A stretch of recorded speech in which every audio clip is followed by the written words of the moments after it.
everyone, welcome to Storytime with Miss K. Today I'm going to read a series of stories of strong women in the story called She Persisted by Chelea Clinton, illustrated by Alexandra Boyer.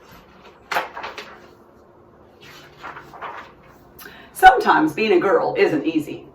At some point, someone will probably tell you no, will tell you to be quiet, or may even tell you your dreams are impossible. Don't listen to them. These 13 American women certainly did not take no for an answer. They persisted. Harriet Tubman was born a slave, and her story could have ended there. Instead, she persisted, escaping from slavery and becoming the most famous conductor in the Underground Railroad. She risked her life many times to lead countless slaves to freedom, including her family, friends, and strangers. Every person she led to freedom arrived safely. I should fight for my liberty as long as my strength lasts. Once Helen Keller became blind and deaf as a toddler, few people thought she'd be able to learn to read, write, or even to speak. But she persisted. Helen learned how to do all three and not only became the first person with deaf blindness to graduate from college, but she used her story to help fight for more opportunities for people with disabilities in the United States and around the world.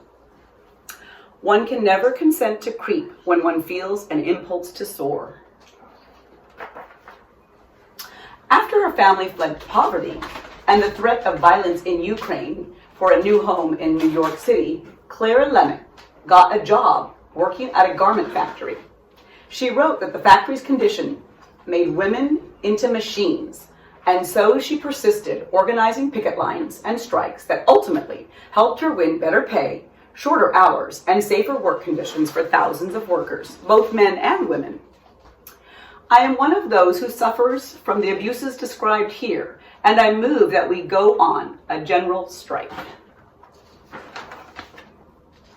Nellie Bly became a reporter in part because a male writer had said that working women were a monstrosity, and she wanted to prove that women could do anything.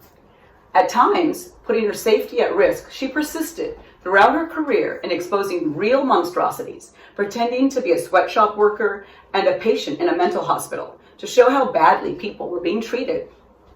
I have never written a word that did not come from my heart, and I never shall. Inspired from an early age by her brother's childhood illnesses, Virginia Apgar was determined to be a doctor long before many girls had such a dream. Even though she qualified to be a surgeon, the male head surgeon at her hospital discouraged her because she was a woman.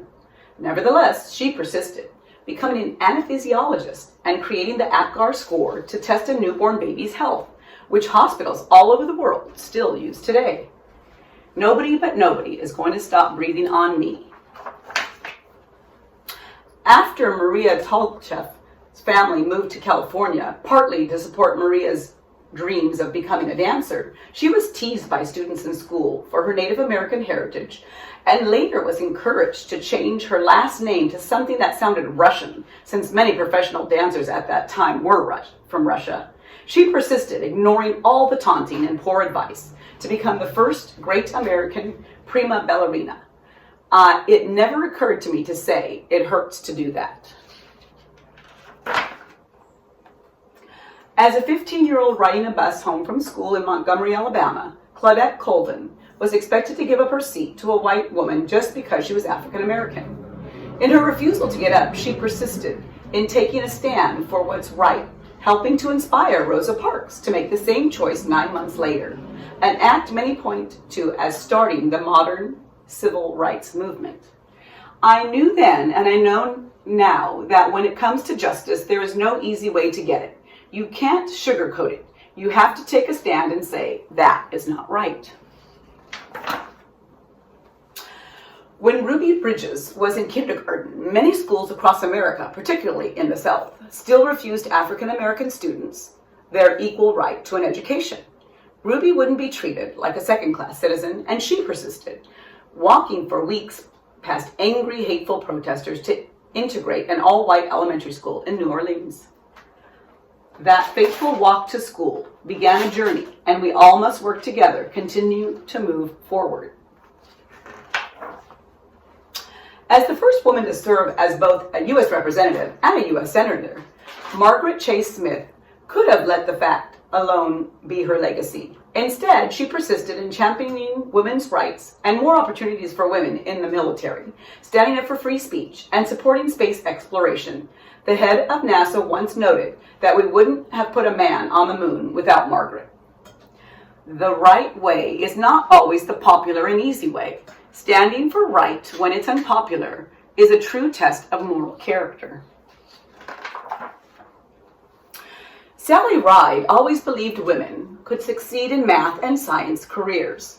Although not everyone agreed, she persisted, and she became the first American woman in space. But that wasn't enough for Sally.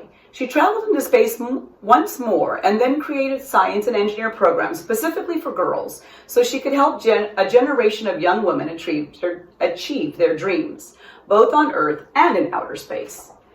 Young girls need to see role models in whatever careers they may choose, just as they can picture themselves doing these jobs someday. You can't be what you can't see.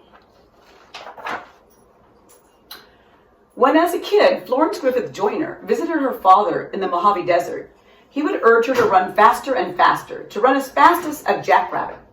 Even when she had to leave college to help support her family, she persisted in her training on the track, then went back to school and got faster and faster.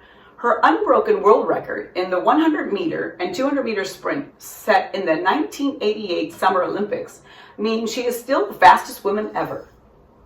When anyone tells me I can't do anything, I'm just not listening anymore.